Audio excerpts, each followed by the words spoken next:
Baik, sebelumnya terima kasih atas waktu dan kesempatan yang telah diberikan pada kelompok kami.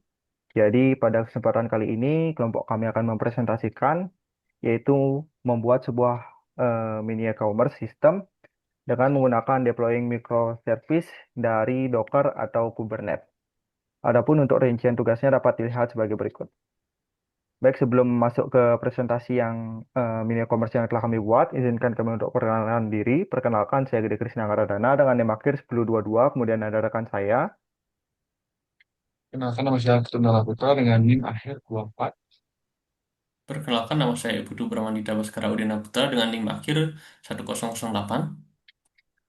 Baik, untuk menghemat waktu, kami akan langsung masuk ke demonstrasi e-commerce yang sudah kami buat. Jadi, seperti yang tertera pada tugas tadi, untuk layanan pertama, servis A akan dijelaskan oleh rekan saya, Bintang, dipersilakan.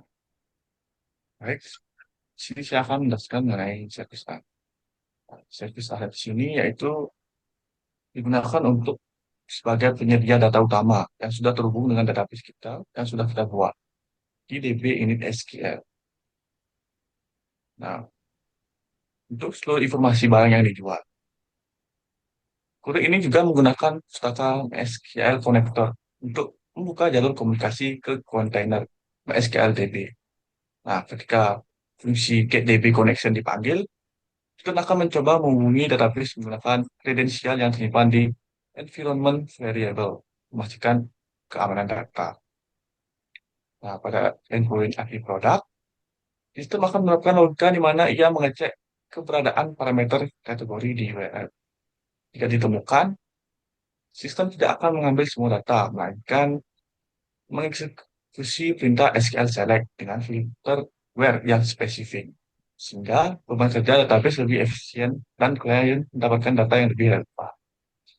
Adapun cara mengujinya yaitu pertama kita akan mengebas Docker build di terminal kita. Nah, setelah kita melakukan build, kita bisa melihat di Docker desktop untuk memastikannya. Nah, jika sudah muncul, kita kembali ke terminal dan menjalankan Dockeran untuk service A-nya. Nah, jika sudah, kita bisa langsung ke web APPY dengan mengklik link yang sudah kita buat untuk menghubungkannya. Di mana di sini menggunakan port 8081. Nah, nanti kita akan diarahkan ke browser, di mana akan terdapat tampilan dengan format JSON untuk menampilkan produk. Nah, terdapat di sini terdapat kategori ID, name, place, dan where. Nah, selanjutnya untuk service B akan dilanjutkan oleh rekan saya. Oke, baik. Terima kasih atas kesempatannya. Jadi di service B ini yang merupakan layanan yang mendemonstrasikan kalkulasi biaya yang dengan menggabungkan dua variabel, yaitu variabel wilayah dan kecepatan. Jadi di kode ini bekerja dengan cara mendefinisikan kamus data, yaitu zone multiplier dan type multiplier sebagai dasar perhitungannya. Saat menerima permintaan di endpoint, sistem melakukan parsing terhadap parameter berat, zona, dan tipe pengiriman. Lalu untuk variasinya di variasi pertama ya, atau variasi wilayah bekerja dengan mengalihkan eh, tarif dasar dengan bobot wilayah. Misalnya tarif internasional akan dikali 5, sementara tarif lokal akan dikalikan 1 dan nasional dikalikan 2. Sementara variasi kedua yaitu kecepatan atau tipenya menambahkan biaya tambahan jika ada pengguna memilih layanan ekspres. Hasil akhirnya akan diproses menggunakan fungsi round untuk memastikan nominal harga tetap rapi dalam dua angka di belakang koma. Lalu kita lakukan build di terminal dengan menjalankan perintah ini docker build service B. Nah, lalu kita cek di Docker desktopnya untuk mengecek apakah sudah berhasil. Nah, di sini sudah berhasil, lalu kita akan melakukan run dengan menjalankan perintah docker run shipping container untuk service B. Lalu untuk mengecek di web, kita lihat di web untuk service B di HTTPS Docker di 8082.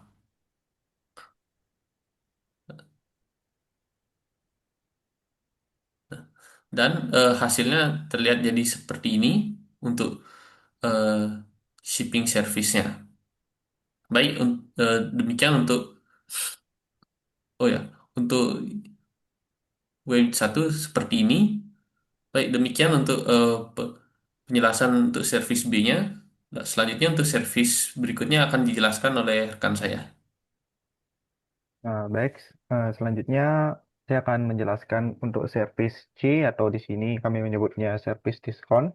Nah, seperti namanya, di sini kami menambahkan sebuah layanan tambahan, yaitu service diskon, di mana service diskon ini berfungsi untuk memberikan diskon kepada layanan-layanan sebelumnya. Di sini sama seperti sebelumnya menggunakan framework dari Flash yang dimana kita panggil. Kemudian untuk cara menerapkannya sendiri itu seperti ini.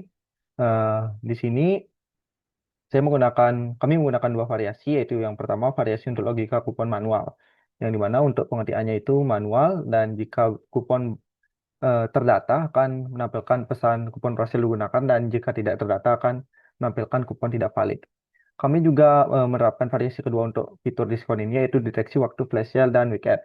Jadi misalkan ada bonus flash sale siang itu mendapatkan potongan 5% dan untuk flash sale weekend 10 itu mendapatkan potongan harga 10%.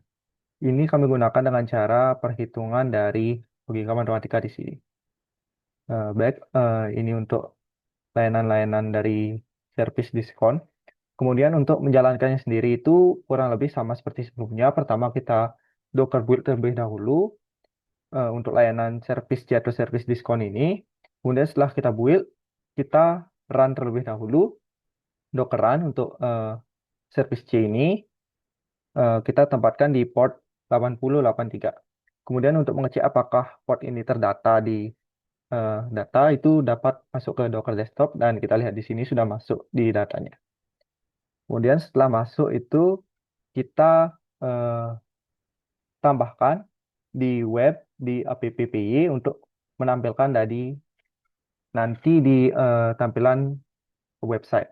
Di sini sudah saya data. Jadi untuk mengeceknya kita langsung masuk saja ke port bagian 8083. Di sini saya sudah mencobanya. Nah, di sini dan jika kita tampilkan itu tampilannya kurang lebih seperti ini. Ini untuk MH10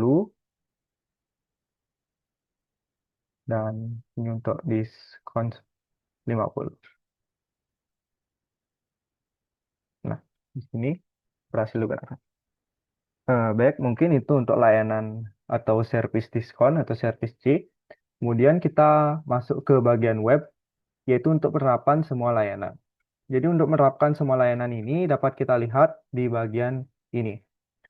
Untuk menerapkan semua layanan itu kita cukup mengklik class checkout atau ingin layanan tambahan kita tambahkan apa yang kita inginkan. Di sini kita coba untuk checkout. Nah, tampilannya akan seperti ini. Misalkan untuk data 2 di sini elektronik food. Di sini data ini didapat dari keseluruhan ini. Dimulai dari data database, kemudian dari data service A, data service B, dan data service C. Namun di sini belum diterapkan semua. Untuk menerapkan semuanya kita cukup tambahkan eh, layanan tersebut pada domainnya. Misalkan kita ingin menambahkan layanan kupon, kita dapat tambahkan kupon. Eh, kita misalkan di sini, nah di sini tertambahkan kupon hemat 10.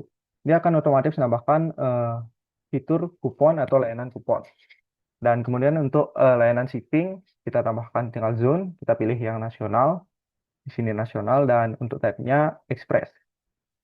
Eh, Baik, itu untuk bagian webnya atau interaktif keseluruhannya.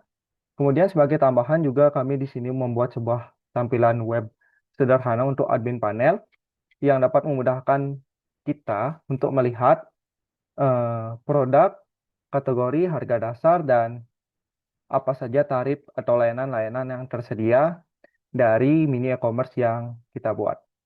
Untuk caranya sendiri itu kurang lebih sama seperti Docker sebelumnya atau kontainer sebelumnya. Kita build dulu, kemudian kita run. Kemudian setelah run, kita buat tampilannya seperti ini. Untuk tampilannya sendiri, kami menggunakan bahasa HTML. Baik, mungkin sekian saja yang dapat kami sampaikan terkait tentang pembuatan atau deploying mini e-commerce menggunakan Docker ini. Jika ada kesalahan dalam penyampaian kami mohon maaf dan kami ucapkan terima kasih.